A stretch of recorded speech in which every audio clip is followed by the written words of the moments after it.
जो हम पहला चैप्टर ले रहे हैं, सबसे पहला जो क्वेश्चन है हमने उसको हायरार्की से रखा हुआ है, वो है हमारा,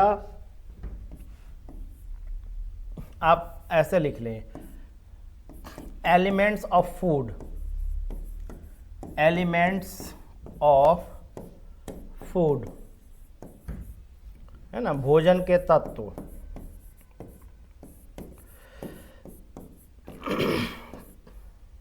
ये इस चैप्टर के तहत ही कार्बोहाइड्रेट, प्रोटीन, वसा और विटामिन्स। तो एक क्वेश्चन इसमें पूछा हुआ था कि 4-5 खाद्य पदार्थ दिए हुए हैं और उनके कैलोरीफिक वैल्यू, कैलोरी मान का डिसेंडिंग ऑर्डर, असेंडिंग ऑर्डर पूछा हुआ था। तो वो हम जब इस चैप्टर को पढ़ेंगे तो वो बात क्लियर हो जाएगा कि कैलोरी मान का बढ़ता क्रम यानी कि कार्बोहाइड्रेट में कितनी कैलोरी मान है, फैट में कितना है और प्रोटीन में कितना। इसके अलावा विटामिन्स, है ना, कि विटामिन क्या है, कितने टाइप के हैं, वो इस चैप्टर में ही हमारा रिलेटेड है। ये 2 क्वेश्चन इस सेम चैप्टर से।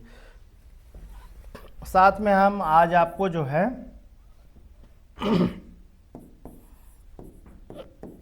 जो इसमें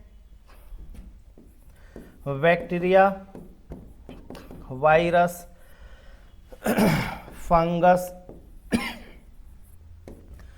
जो डिजीज हैं उनकी लिस्ट वो फैक्ट फाइल में है।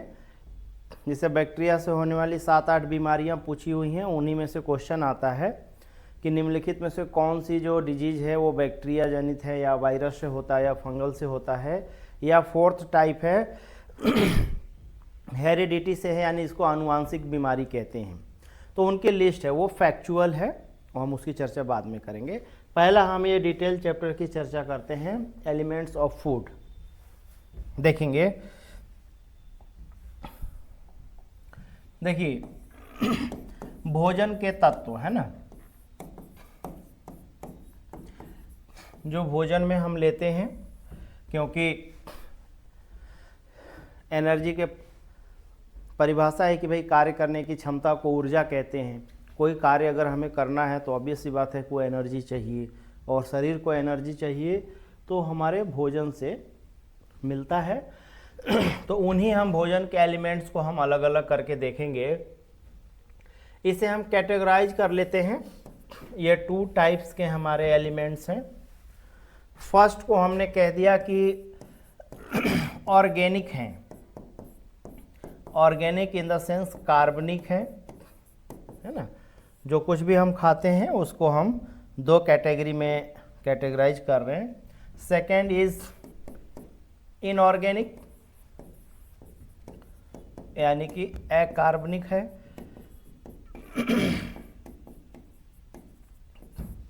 तो इनके एग्जाम्पल देख लेंगे कि भाई ऑर्गेनिक में क्या क्या है और इनऑर्गेनिक में क्या क्या है, इसको ध्यान से देखेंगे, ठीक है। अगर हम सिंपल बात कहें तो ऑर्गेनिक का मतलब है कार्बन, हाइड्रोजन, ऑक्सीजन, इनका जो कॉम्बिनेशन से जो हम एलिमेंट्स बनता है, जैसे कार्बोहाइड्रेट, फैट और प्रोटीन, सभी का अगर आप केमिकल प्रॉपर्टीज़ देखेंगे, उसके फार्मूला देखेंगे, जैसे कि हम बात कर लें खाने का नमक है तो उसका केमिकल नेम जो है सोडियम क्लोराइड होता है।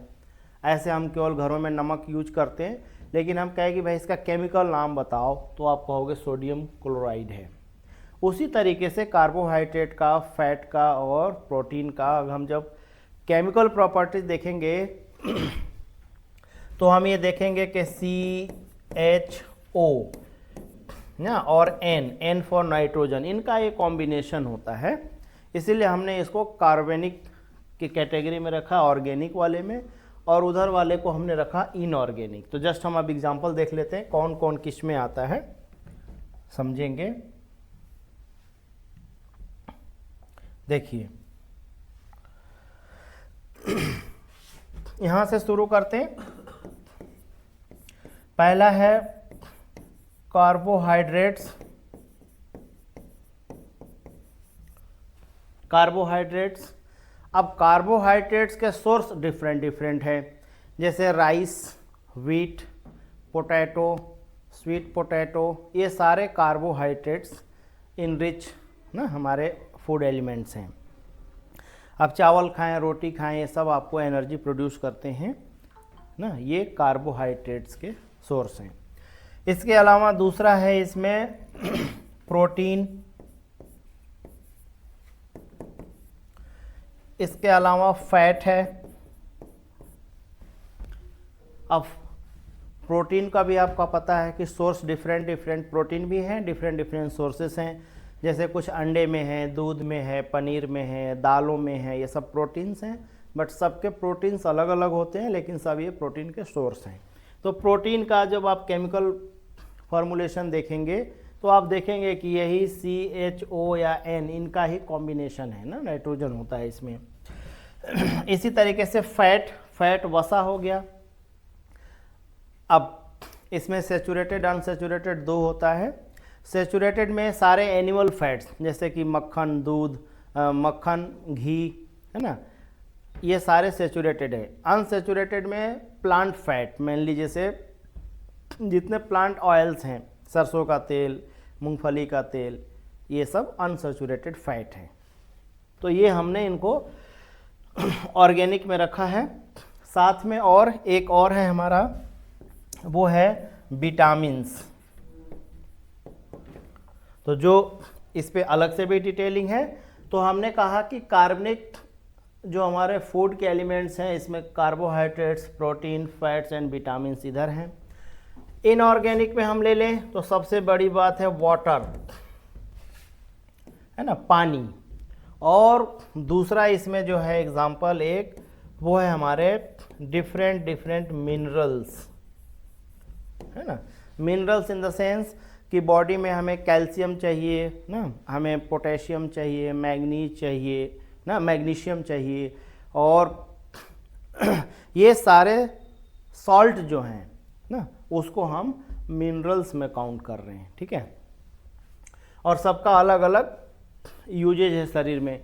जैसे हम एक बेसिक सा उदाहरण बता देते हैं कि सोडियम क्लोराइड में सोडियम सॉल्ट है और क्लोरीन सॉल्ट है। अब आप इसका संबंध बीपी से है। जैसे किसी का लो बीपी अगर हो तो आप नमक घोलकर अगर पानी पी लें तो इंस्टेंट वो बीपी को इंक्रीज कर देता है। यानी कि ये जो सॉल्ट है सोडियम, ये सोडियम हमारा हार्ट है ना के ब्लड प्रेशर को वो कंट्रोल करता है, ठीक है। ज़्यादा मात्रा हो जाए तो बढ़ा देता है, कम मात्रा हो जाए तो घटा देता है। तो इसी तरीके से डिफरेंट डिफरेंट सॉल्ट्स का, डिफरेंट डिफरेंट मिनरल्स का शरीर में रोल है, जिसको कि हमने मिनरल्स में रखा है, ठीक है। तो ये हमारे लिस्ट है, एक एक करके हमें इसमें बात करनी है। इसमें हम थोड़ा सा ये बात करेंगे कि देखिए ये जो हमारे तीन हैं, ये जो स्टार्टिंग के तीन हैं, कार्बोहाइड्रेट, प्रोटीन और फैट, इनको शरीर को ज़्यादा ज़रूरत पड़ती है, ज़्यादा अमाउंट में इनको लेना होता है। इसीलिए इनको हम, इन तीनों को कहते हैं मैक्रोन्यूट्रिएंट्स, ठीक है ना, मैक्रोन्यूट्रिएंट्स। यानी कि ये मैक्रो का मतलब बृहद पोषक तत्व हैं, ज़्यादा अमाउंट चाहिए, और इसमें विटामिन है और ये मिनरल्स हैं। इन दोनों को बहुत कम मात्रा में लेने की ज़रूरत पड़ती है, तो इसको हम कहते हैं माइक्रोन्यूट्रिएंट्स, ठीक है ना। माइक्रोन्यूट्रिएंट्स हैं यानी सूक्ष्म पोषक तत्व हैं ये, ठीक। ये बृहद पोषक तत्व हैं, कार्बोहाइड्रेट, प्रोटीन और फैट, ये तीनों जो हैं मैक्रो हैं, और विटामिन्स और मिनरल्स जो हैं वो माइक्रोन्यूट्रिएंट्स हैं। अब माइक्रोन्यूट्रिएंट्स के बारे में देख लेंगे। जो विटामिन है शरीर में बहुत ही माइक्रो लेवल यानी बहुत ही सूक्ष्म लेवल की इसकी ज़रूरत है, मिलीग्राम में। अगर आप ज़्यादा विटामिन ले लेते हैं तो वो शरीर में स्टोर नहीं होता, बल्कि पेशाब के रास्ते वेस्ट के रूप में बाहर निकल जाएगा। यानी शरीर को जितना ज़रूरत है मिलीग्राम की, सिर्फ उतना ही कंज्यूम होगा, और बाकी एक्सेस जो है वो बाहर निकल जाएगा, वेस्ट हो जाएगा। इसीलिए विटामिन हमें उसकी माइक्रो क्वांटिटी चाहिए, लेकिन पर डे चाहिए। अगर शरीर के मेटाबॉलिज्म को हम इसको हटा देते हैं। देखिए एक शब्द है मेटाबॉलिज्म, मेटाबॉलिज्म को कहते हैं हम उपापचय, उपापचय हिंदी शब्द है उपापचय। और मेटाबॉलिज्म होता है खाना खाने से लेकर, माउथ में जब च्यूइंग करते हैं चबाने से लेकर और शरीर के मल मूत्र को बाहर निकालने तक का ये जो पूरा प्रोसेस है, दिस इज मेटाबॉलिज्म, है ना। तो अगर आपका मेटाबॉलिज्म प्रोसेस हेल्दी हो, अच्छे से हो, डाइजेशन आपका अच्छा हो, उसके लिए ये विटामिन्स की सूक्ष्म मात्रा ज़रूरत होती है। अगर विटामिन की डिफिशियंसी हो जाएगी तो आप बीमार पड़ जाएंगे। हम आज देखेंगे विटामिन वाले चैप्टर में अलग अलग विटामिन्स, उनकी कमी से कौन कौन बीमारियां होती हैं। और फिर बीमारी में जब आप दवाई के माध्यम से उस विटामिन को सप्लाई पूरा कर लेंगे, देन आप अगेन हेल्दी हो जाते हैं। तो ये जो माइक्रो न्यूट्रिएंट्स हैं, डिफरेंट सॉल्ट्स हैं और विटामिन्स हैं, इनकी माइक्रो लेवल, माइक्रो क्वांटिटी शरीर को चाहिए, लेकिन पर डे चाहिए, है ना। एक्सेस होगा ये नहीं कि एक दिन हम खूब विटामिन पी लेंगे तो बहुत हेल्दी हो जाएगा, वो सब एक्सेस होकर निकल जाएगा, ये बात आपको ध्यान रखना है, ठीक है। चलिए अब बात हम आगे चलते हैं। अब इसमें हम देखेंगे जो हमारा पहला था कार्बोहाइड्रेट, कार्बोहाइड्रेट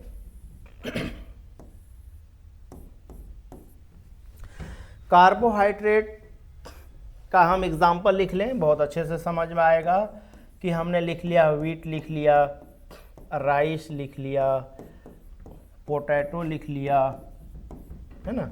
ये आपके मेजर सोर्स हैं, आलू है, चावल है, गेहूं है, इनसे आप कार्बोहाइड्रेट मिलता है और शरीर को एनर्जी की सप्लाई होती है। चावल ज़्यादा अमाउंट में खाना होता है, रोटी ज़्यादा अमाउंट में खाना होता है बनस्पति दूसरे के। तो जब इन तीनों जो सोर्स हैं कार्बोहाइड्रेट्स के, ये जब डाइजेस्ट होते हैं, डाइजेशन वाला चैप्टर इसके बाद है, कल हमारा होगा, तो जब ये डाइजेस्ट होते हैं तो डाइजेस्ट होने के बाद इनका जो लास्ट प्रोडक्ट है, दिस इज ग्लूकोज।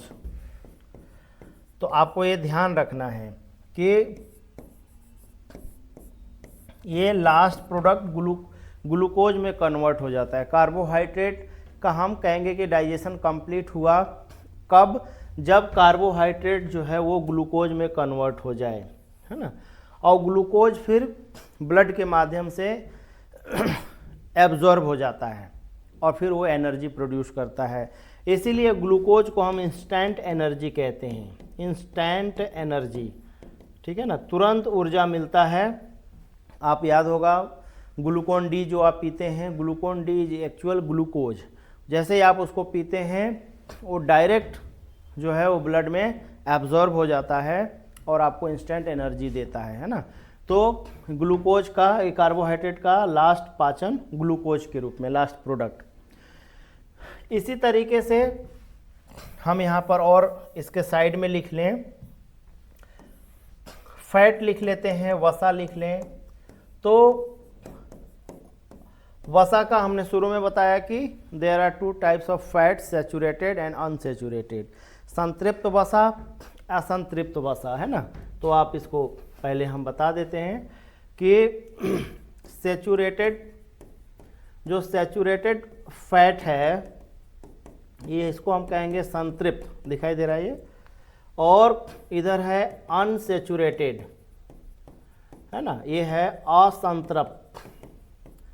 तो जो संतृप्त असंतृप्त है उसमें हम देख लेंगे कि ये हमारे सारे एनिमल फैट्स हैं। आपको याद करने के लिए हम इसमें बता दे रहे हैं एनिमल फैट्स।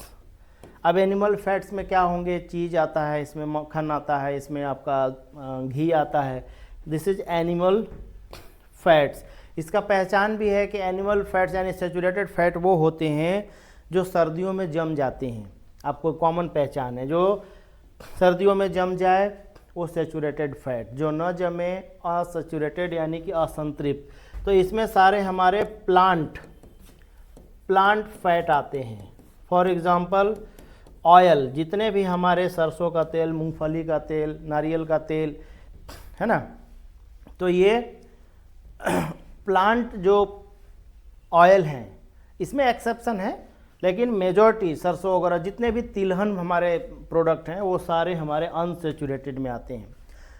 अब फिर इसमें बात आता है कि अगर आप ज़्यादा सेचुरेटेड फैट लेंगे तो ये शरीर के लिए हानिकारक होता है ना, ये मोटापा बढ़ाएगा, और ज़्यादा फैट हो जाए सेचुरेटेड तो एथेरोस्क्लेरोसिस नामक एक बीमारी होती है। तो शरीर के लिए अनसेचुरेटेड फैट इसके तुलना में बेहतर है, एक लिमिटेड क्वांटिटी में ये ठीक है, ज़्यादा में एक्सेस में दिक्कत है। तो जब फैट के बारे में हम बात कर रहे हैं, जब कोई भी फैट ब्रोकन होगा तो उसका लास्ट प्रोडक्ट क्या होगा, जैसे हमने कार्बोहाइड्रेट का लिखा था, तो फैट जो है डाइजेस्टिव सिस्टम में जब डाइजेस्ट होगा तो इसका लास्ट प्रोडक्ट होता है ये ना, ये fatty acid plus glycerol. Fatty acid plus glycerol में टूट जाएगा, फैटी एसिड और ग्लिसरॉल में ये ब्रेक हो जाएगा, तब हम कह पाएंगे कि हमारा फैट का डाइजेशन कंप्लीट हो गया। ठीक है, इसी तरीके से प्रोटीन का, प्रोटीन देख लेते हैं। प्रोटीन का जब हम लिखेंगे तो ये एमिनो एसिड्स में ब्रेक हो जाता है, एमिनो एसिड्स। तो डिफरेंट एमिनो एसिड्स से मिलकर प्रोटीन बनते हैं, और जब प्रोटीन चूँकि कॉम्प्लेक्स स्ट्रक्चर है, जब वो सिंपलेस्ट फॉर्म में आ जाए, इसी को पाचन भी कहते हैं। डाइजेशन का जो डिफिनेशन हम करते हैं कि जब कॉम्प्लेक्स सब्सटेंस ब्रेक होकर सिंपलेस्ट सब्सटेंस में कन्वर्ट हो जाए, जो ब्लड द्वारा एब्जॉर्ब कर लिया जाए, दिस इज डाइजेशन या पाचन। तो हमने तीनों का लिख दिया, कार्बोहाइड्रेट का लास्ट प्रोडक्ट ग्लूकोज, फैट का फैटी एसिड और ग्लिसरॉल, प्रोटीन का एमिनो एसिड्स। ठीक है ना, ये तीनों हमारा पाचन हो गया।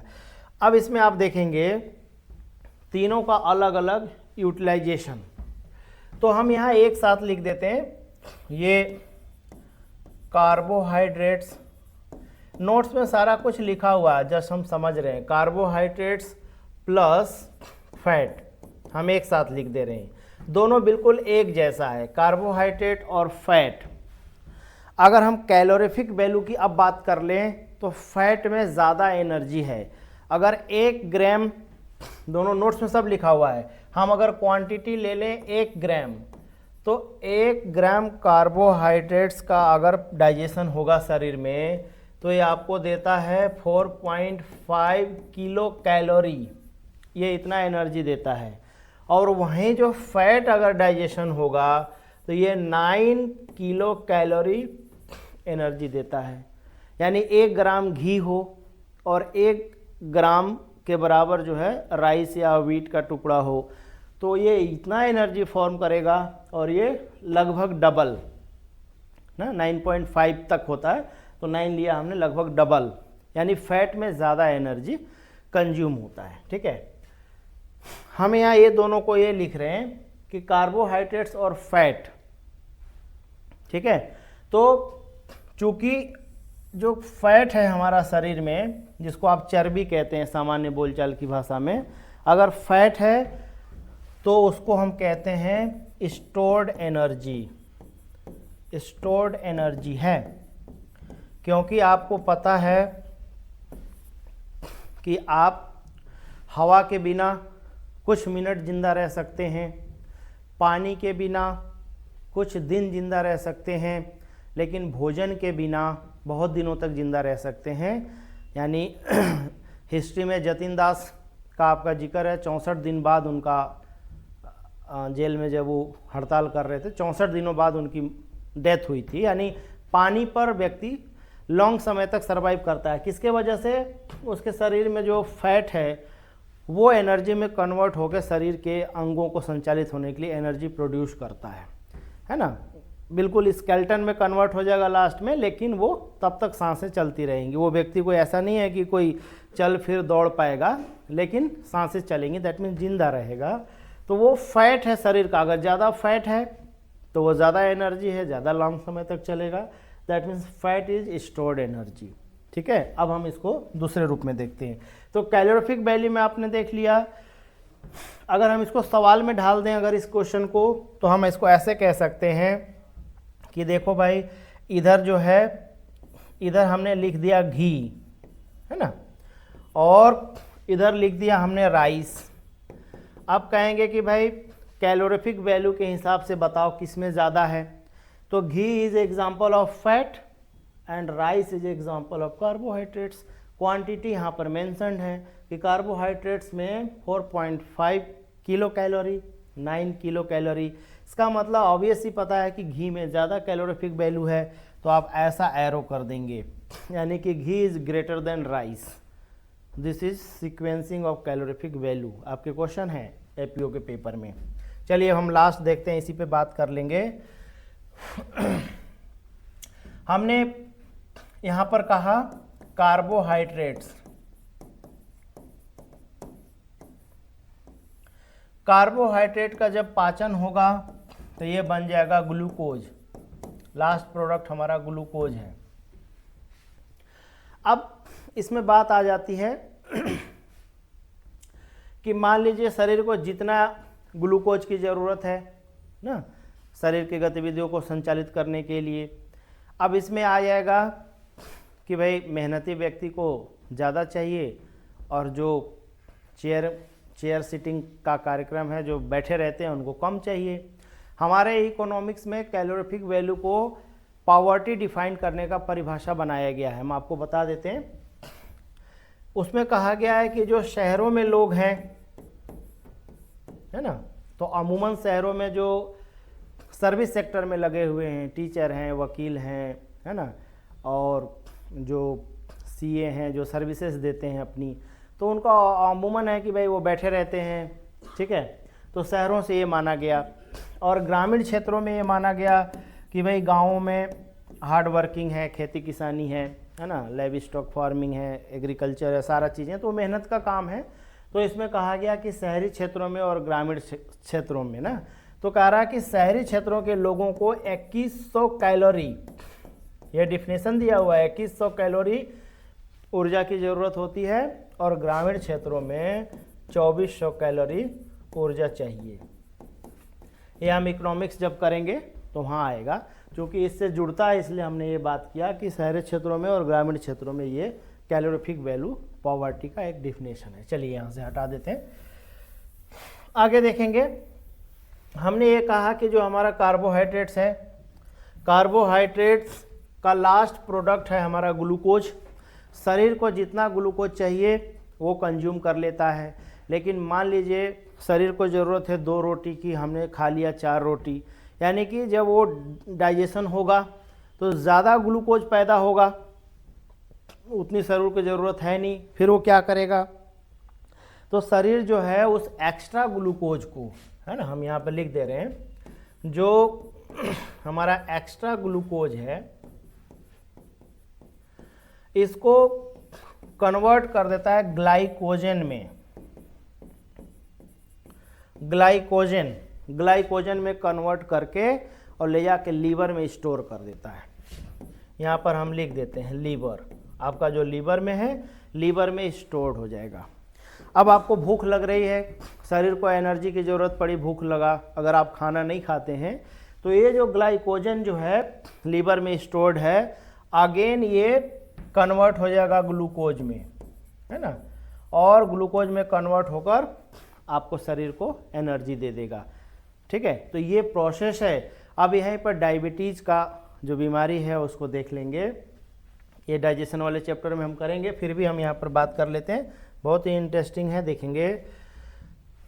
ये जो ग्लूकोज का ग्लाइकोजन में जो कन्वर्जन है ये हेल्दी व्यक्ति में होता है। अगर आपको डायबिटिक का पेशेंट हैं तो ये ग्लूकोज ग्लाइकोजन में कन्वर्जन बंद हो जाएगा, तो जो एक्स्ट्रा ग्लूकोज है वो पेशाब के माध्यम से बाहर निकलने लगेगा और आपका शरीर वीक होने लगेगा, ठीक है, क्योंकि अब आपकी एक्स्ट्रा एनर्जी लीवर में कन्वर्ट नहीं हो रही, यानी ग्लूकोज ग्लाइकोजन में कन्वर्ट नहीं हो रहा है। किसके वजह से?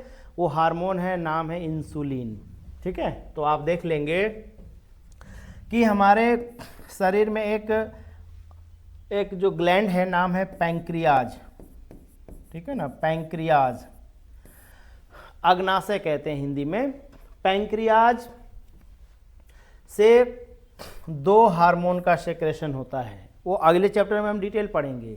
एक है इंसुलिन, हम यहाँ पर लिख देते हैं, एक हार्मोन का नाम है इंसुलिन और दूसरे का नाम है ग्लूकागोन। ग्लूकागोन। अब यहाँ पर इंसुलिन का क्या रोल है? ये जो एक्स्ट्रा ग्लूकोज है वो ग्लाइकोजन में कन्वर्ट इसी इंसुलिन के माध्यम से होता है। और डायबिटीज कौन सा कंडीशन है कि जब शरीर यानी जब पैंक्रियाज इंसुलिन बनाना कम कर दे या बहुत कम अमाउंट में इंसुलिन सेक्रेट करेगा, तो उस पोजीशन को कहेंगे कि हम धीरे धीरे डायबिटिक हो रहे हैं। अगर आप पूरी तरह से डायबिटिक हो जाएंगे तो शरीर में इंसुलिन बनना बंद हो जाएगा। इनिशियल फेज में है तो इंसुलिन की मात्रा शरीर कम बनाएगा, तो अगर आप उसको कंट्रोल करेंगे तो वो दुरुस्त हो जाता है। तो इंसुलिन ही वो हार्मोन है जो एक्स्ट्रा ग्लूकोज को ग्लाइकोजन में कन्वर्ट कर देता है। अब फिर जब शरीर को ज़रूरत पड़ी तो इसका रिवर्स कन्वर्जन यानी ग्लाइकोजन को अगेन ग्लूकोज में बदलना है, तो उसके लिए ग्लूकागोन हार्मोन काम करता है। तो ये कन्वर्जन है लगातार, आप खाते जाएंगे, एक्स्ट्रा एनर्जी स्टोर हो जाएगा ग्लूकोज ग्लाइकोजन में, फिर ग्लाइकोजन ग्लूकोज में, ये साइकिल चलता है। आगे चैप्टर में हम देखेंगे ना। तो ये कार्बोहाइड्रेट का हो गया, ठीक है। फैट के बारे में हमने बात कर ही लिया कि फैट स्टोर्ड एनर्जी है, शरीर में स्टोर हो जाता है, ज़रूरत पर वो एनर्जी में कन्वर्ट होता है। एक तीसरा हमारा मैक्रोन्यूट्रिएंट्स में है, नाम है प्रोटीन। तो देखिए प्रोटीन का जो काम है वो प्रोटीन, पहले तो हम यहाँ पर लिखेंगे जितने भी हमारे, आप ऐसा समझ लीजिए कि जितने भी क्षतिग्रस्त अंग हैं, सेल्स हैं, डैमेजिंग सेल्स का रिपेयर करने का काम प्रोटीन करता है। जैसे आप कहीं कट गए, घाव हो गया, तो वहाँ पर नई चमड़ी बननी है, तो नई चमड़ी का निर्माण प्रोटीन के माध्यम से होगा। या बच्चा है, उसका शरीर का ग्रोथ होगा, तो उस समय प्रोटीन की ज़रूरत होगी। अगर अच्छा हाइट किसी का है, दैट मीन्स है कि उसमें प्रोटीन सफिशिएंट अमाउंट में है और 6 फुट एंड एबव का हाइट गेन किया हुआ है ना। तो प्रोटीन का सीधा है, ये सेल का रिपेयरिंग करता है, रिपेयर का काम है। दूसरा काम है बॉडी का ग्रोथ करने का काम करता है। तो इसीलिए बहुत ही इम्पोर्टेंट सब्सटेंस है प्रोटीन ना भोजन में।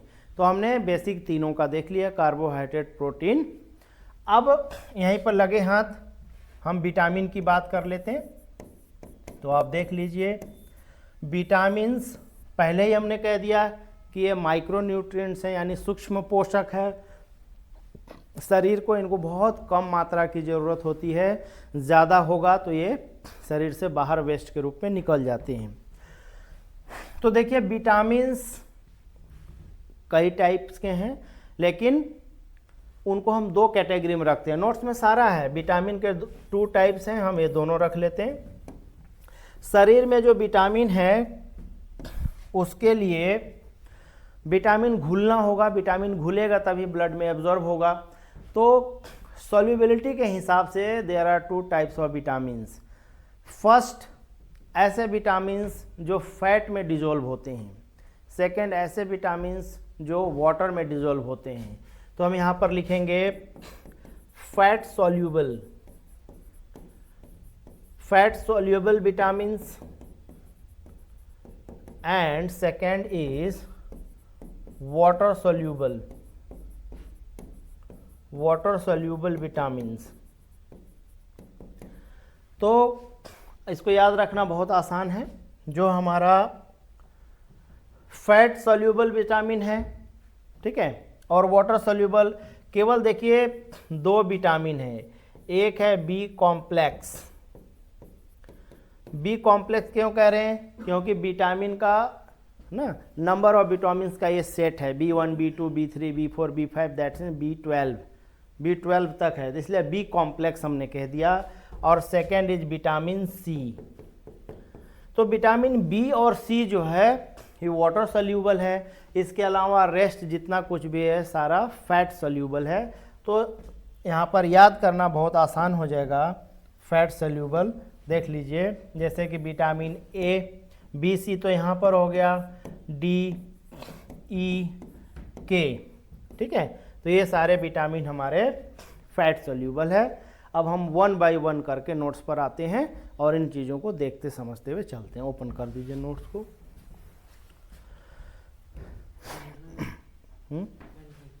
पेन ड्राइव नहीं डाल के लाए? हाँ, पेन ड्राइव में डाल के ला दो ना। ठीक है, तो जब तक ये डाल के ला रहे हैं हम जस्ट इसको देख लेते हैं।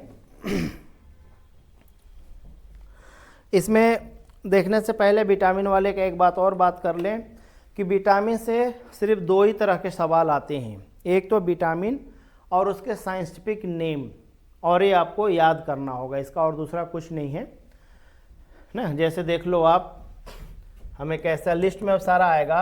विटामिन ए है, विटामिन ए का जो साइंटिफिक नाम है दिस इज रेटिनॉल, ठीक है, इसे रेटिनॉल कहते हैं। अब इसके नाम में ही दिखाई दे रहा है रेटिनॉल, मतलब रेटिना, समझ में आ रहा है। रेटिना वो सब्सटेंस है, रेटिना आँख का वो पर्दा है जिस पे हमें इमेज ड्रॉ होता है, यानी जिस पे आप वस्तुओं का इमेज बनता है, यानी रेटिना पर ही प्रतिबिंब बनता है। तो रेटिनॉल से साफ समझ में आ रहा है कि विटामिन ए की अगर कमी हो जाएगी तो आपको देखने की क्षमता का लॉस होगा, यानी रतौंधी बीमारी हो जाती है। रतौंधी, रतौंधी in the sense night blindness हो जाएगी, रात में आपको दिखने नहीं लगता, तो वो विटामिन ए की कमी से है। और 2 तरह के सवाल कि विटामिन, उसका साइंटिफिक नेम, और तीसरा इनका सोर्स। तो जैसे विटामिन ए का सोर्स जो एग्जाम में खूब पूछा जाता है, हमारा गाजर रेटिनॉल का सोर्स है ना, गाजर है, मैंगो है, मैंगो में विटामिन ए है, ठीक। चलिए अब हम इसको डिस्प्ले कर देते हैं।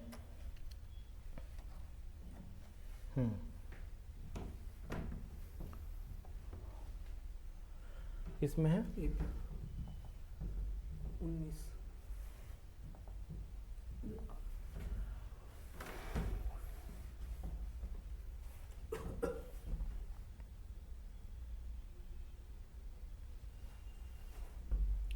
ये है ना, दिख रहा है वहाँ सही से? चलिए देखेंगे। चैप्टर का नाम दिया है विटामिन्स एंड न्यूट्रिशन, पोषण एवं विटामिन, विटामिन एवं पोषण, है ना। पोषण में भोजन के सारे एलिमेंट्स। तो पहला इसमें फूड के बारे में, भोजन के बारे में जो हमने बात करी थी, पॉइंट ऑलरेडी मेंशन्ड है कि food is any substance consume to provide nutritional support for an organism. Organism मतलब कोई भी जीव है, वो बैक्टीरिया हो सकता है, वायरस, आपका इंसान हो सकता है, जानवर हो सकते हैं, वो सारे ऑर्गेनिज्म में आते हैं, है ना। तो जो उनको न्यूट्रिशन वैल्यू देता है, जो उनको पोषण देता है, उसे हम भोजन कहते हैं, ठीक है। Second point, it is usually of plant और एनिमल ओरिजिन। भोजन जो है या तो आप पेड़ पौधों से प्राप्त करते हैं या जानवरों से, यानी कि जो मांसाहारी हैं वो फिश खा रहे हैं, है ना, आपका चिकन मटन खा रहे हैं, तो वो सब एनिमल प्रोडक्ट हैं। और प्लांट प्रोडक्ट जितने हमारे खाद्यान्न हैं खाने पीने का, चाहे दलहन हो, तिलहन हो, या हमारा सीरियल क्रॉप्स हों। तो वही लिखता है कि it is usually of plant और animal origin and contains essential nutrients such as carbohydrate, fats, proteins, vitamins and minerals. Different चीज़ों से, आप सैलेड खाते हैं उसमें मिनरल्स, विटामिन्स मिलता है आपको, है ना, चावल, दाल, गेहूँ, है ना, ये सारी चीज़ें हैं जिनसे या तो कार्बोहाइड्रेट, किसी में प्रोटीन है, किसी में विटामिन्स है, किसी में मिनरल्स हैं, तो वो चीज़ें इसमें मेंशन है। नेक्स्ट, द सब्सटेंस इज ना ingested by an organism and assimilated by the organism cell to provide energy, maintain life और ना स्टिमुलेट ग्रोथ। तो ये जो भोज्य पदार्थ हैं जिसको आप फूड कह रहे हैं, भोजन कह रहे हैं, जब आप उसको लेते हैं फिर वो डाइजेस्ट होते हैं, एनर्जी प्रोड्यूस होता है, वो एनर्जी सेल्स में जाती हैं ब्लड के थ्रू, और उस सेल्स को वो उनके साइकिल के लिए एनर्जी प्रोवाइड करता है, जिससे वो सेल ग्रोथ करते हैं और वो लाइव बने रहते हैं।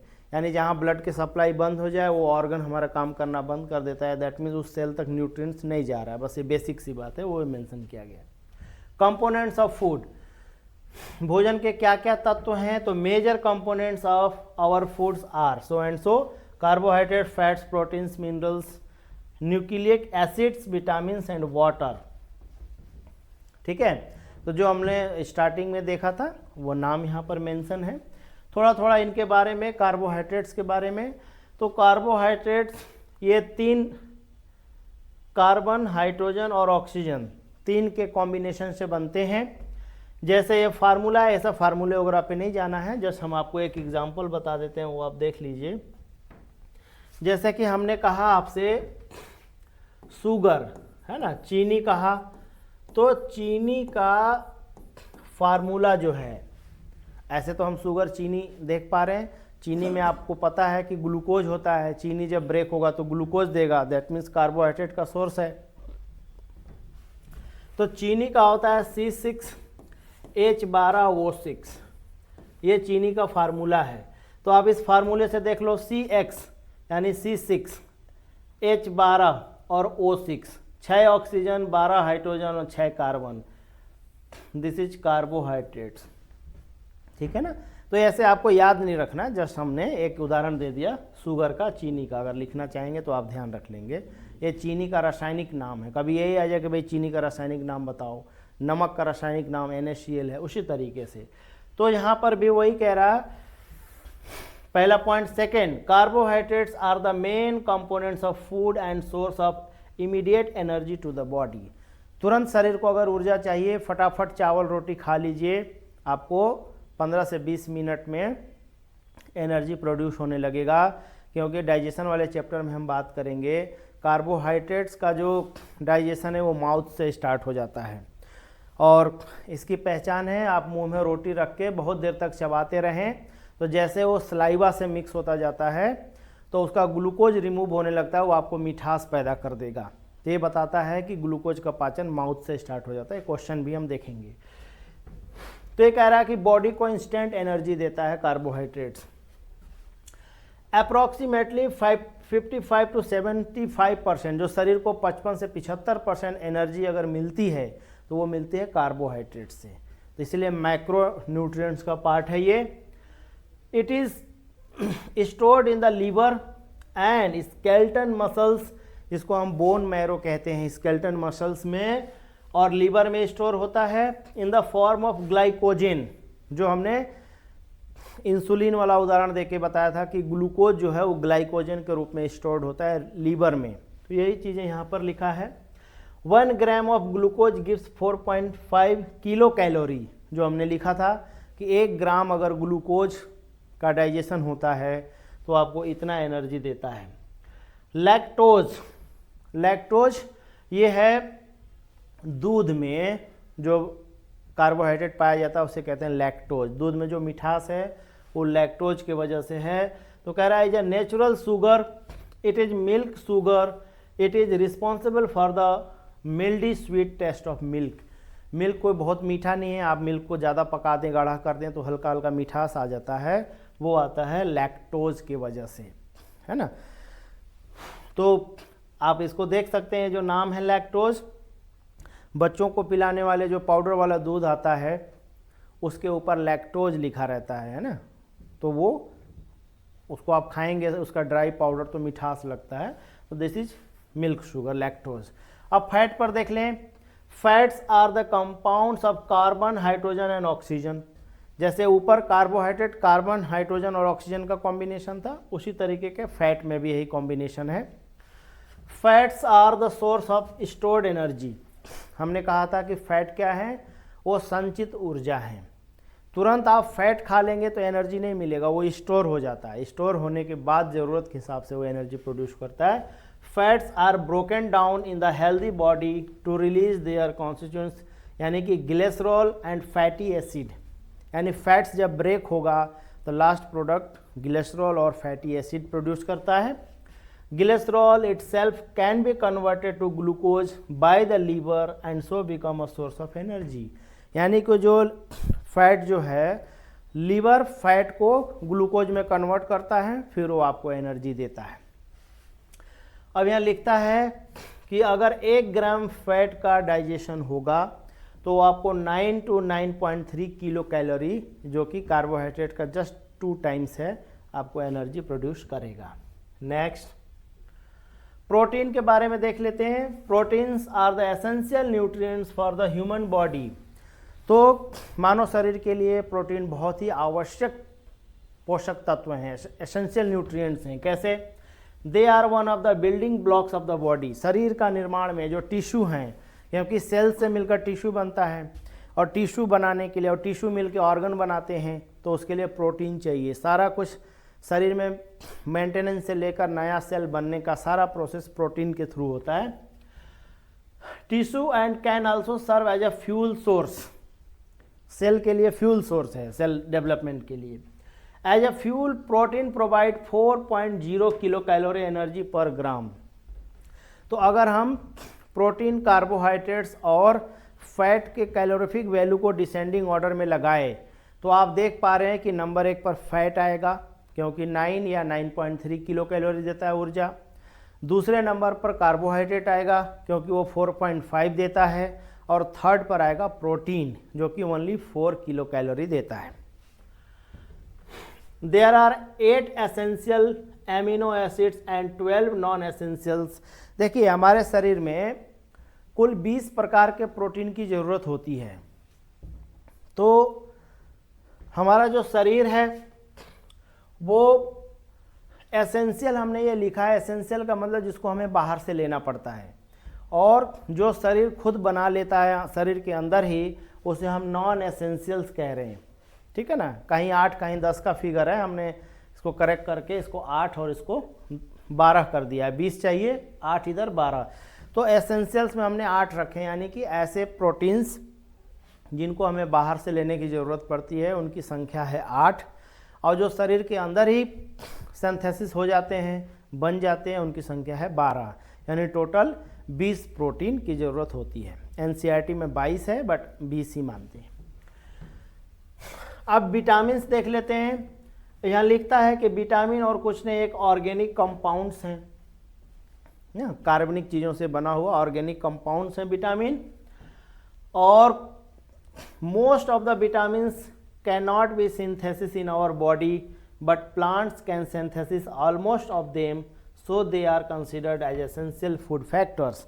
कह रहा है कि हमारा शरीर कुछ ही विटामिन है जिसको बना पाता है। जैसे एक विटामिन B12 है, वो शरीर अपने आप बना लेता है। विटामिन 6 है, उसको शरीर अपने आप बना लेता है।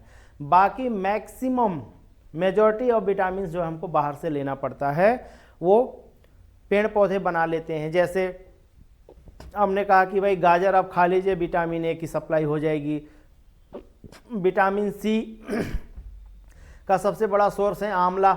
आंवला आप खा लीजिए, विटामिन C आपको मिल जाएगा।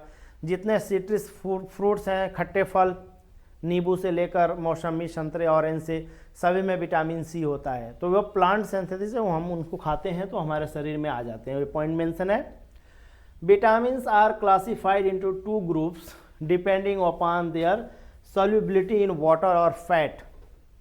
पानी में घुलेंगे या फैट में घुलेंगे, इसके बिहाफ पर विटामिन 2 टाइप्स के हैं। फैट सॉल्यूबल का हमने लिस्ट पहले भी बनाया था, A, D, E and K, 4 ही हैं, बिल्कुल उंगलियों पर याद रख लेंगे, क्योंकि B और C ये वाटर सॉल्यूबल है। इन दोनों को छोड़कर बाकी रेस्ट जो हैं वो फैट में है। अब यहाँ पर आपका ये लिस्ट दिया हुआ है, देखिए। Main vitamins, deficiency disease and source, बहुत काम का लिस्ट है। ये ग्रीन से जो मार्क है, सभी का साइंटिफिक नेम है, जो हमने कहा था याद रखना है। जस्ट विटामिन A का साइंटिफिक नेम है retinol. Deficiency disease, night blindness, जिसको कि आप रतौंधी कहते हैं, रात में नहीं दिखता। दूसरी बीमारी है जीरोप्थेल्मिया। जीरोप्थेल्मिया एक बीमारी है जो हमारी आँख का वाइट पार्ट है, इसको कॉर्निया कहते हैं, वो हार्ड हो जाता, सूख के ना, ड्राई हो जाता है। उसमें वाटर जो लिक्विड है वो ड्राइनेस हो जाती है, तो उसमें टेंशन जनरेट हो जाता है, दर्द रहता है, उसको जीरोप्थेल्मिया कहते हैं। वो विटामिन A की कमी से होता है। और सोर्स बिल्कुल बेसिक है, गाजर खाइए, दूध पी लीजिए, चीज़ है, बटर है, अंडे हैं, कॉड लिवर ऑयल है। कॉड लिवर ऑयल वो मछली का तेल जो होता है उसमें मिलता है विटामिन ए। तो पहले रतौंधी की गोली आती थी लाल लाल, वो मछली के तेल, यही कॉड लिवर ऑयल से बनता था वो। तो ये आप पहला लिस्ट हो गया। विटामिन B1 यहाँ से लेकर B1 से लेकर और यहाँ B12 तक, इन्हें हम अगर एक पेयर में कहें तो इन्हें कहते हैं बी कॉम्प्लेक्स। तो डिफरेंट डिफरेंट नेम है, देख लेंगे। विटामिन B1 को कहते हैं थाइमीन, साइंटिफिक नाम है थाइमीन। इसके वजह से बेरी बेरी बीमारी होती है, ये खूब पूछा जाता है। बेरी बेरी सोर्स वगैरह इसमें ज़्यादा इंपॉर्टेंट है, आप पढ़ लेंगे क्योंकि सब मिले मिले सोर्स हैं। एक अंडा जो है कई चीज़ों का सोर्स है, तो कई लिस्ट में होगा, लेकिन ये विटामिन का वैज्ञानिक नाम और ये होने वाली बीमारियां ये आपको करना होगा।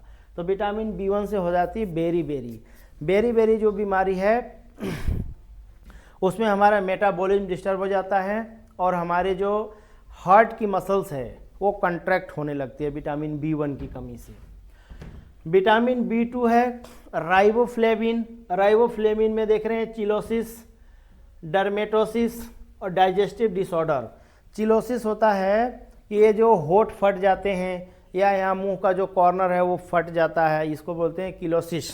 और डर्मेटोसिस जो स्किन संबंधी, स्किन जो है वो बेरुखी हो जाते हैं, मॉइस्चर गायब हो जाता है, यह विटामिन B2 यानी राइबोफ्लेविन की कमी से है।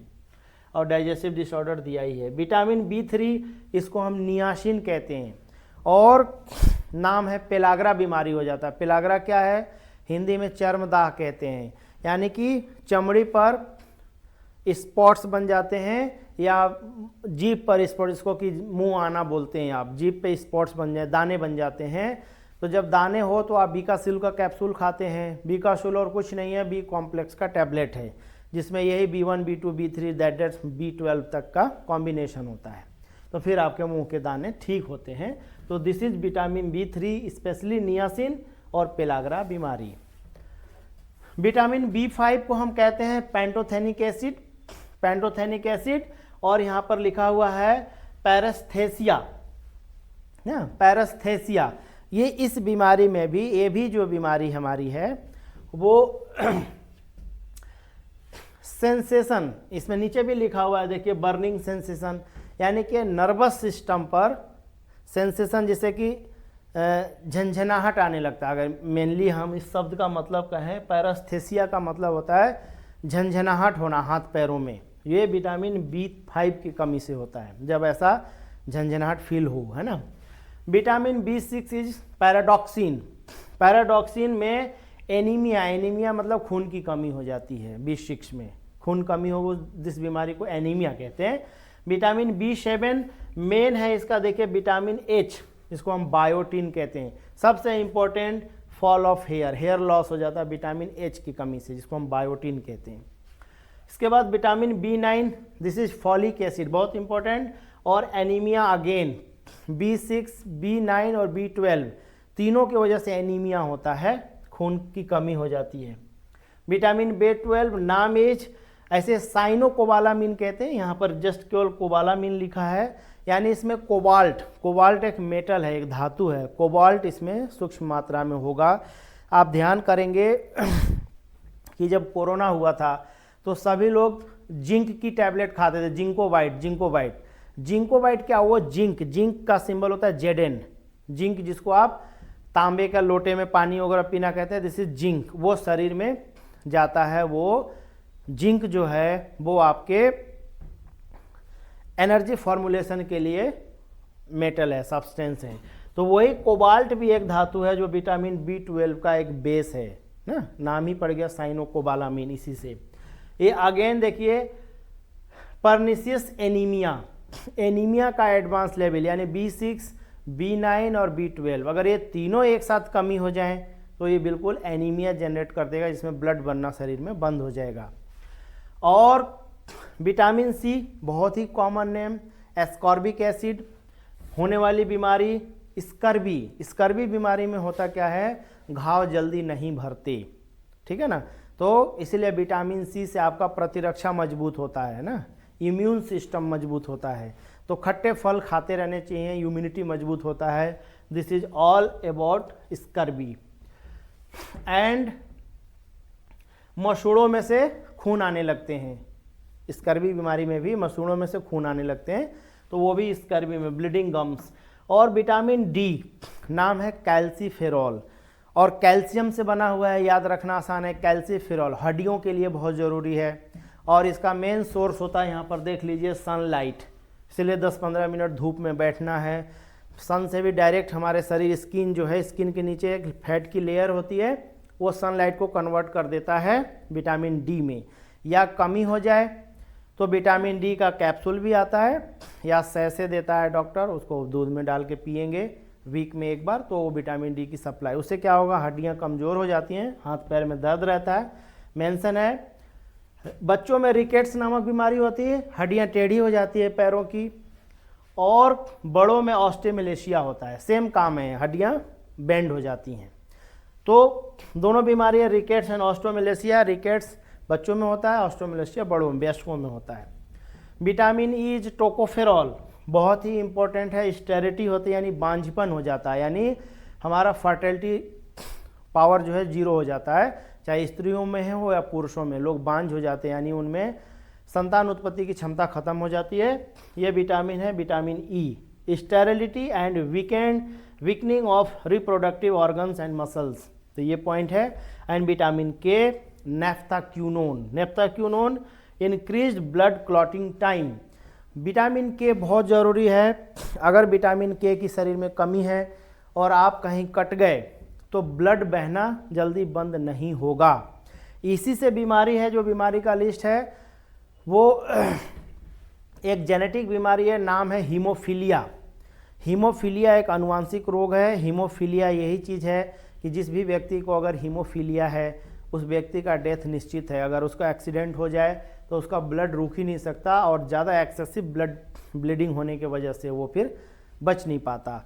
तो क्लॉटिंग का चैप्टर में हम पूरी व्याख्या करते हैं। जस्ट हम बता देते हैं कि क्लॉटिंग जो है, जब ब्लड में जो आरबीसी डब्ल्यूबीसी सेल्स हैं, या विटामिन के प्रेजेंस में वो थ्रोम्बिन एक जेल बना देता है, जैसे कि जेल होता है, जेल का निर्माण करता है, उसी में ये ब्लड के जो सेल्स हैं वो फंस जाते हैं, जिसकी वजह से ब्लड का बहना बंद हो जाता है। तो जिनमें विटामिन के अच्छी मात्रा में है, उनका ब्लड बिल्कुल, आप थोड़े देर कटे हुए स्थान को दबा के रखें, थोड़ी देर में ऑटोमेटिक वो प्रोथ्रोम्बिन बन जाएगा और ब्लीडिंग रुक जाएगा।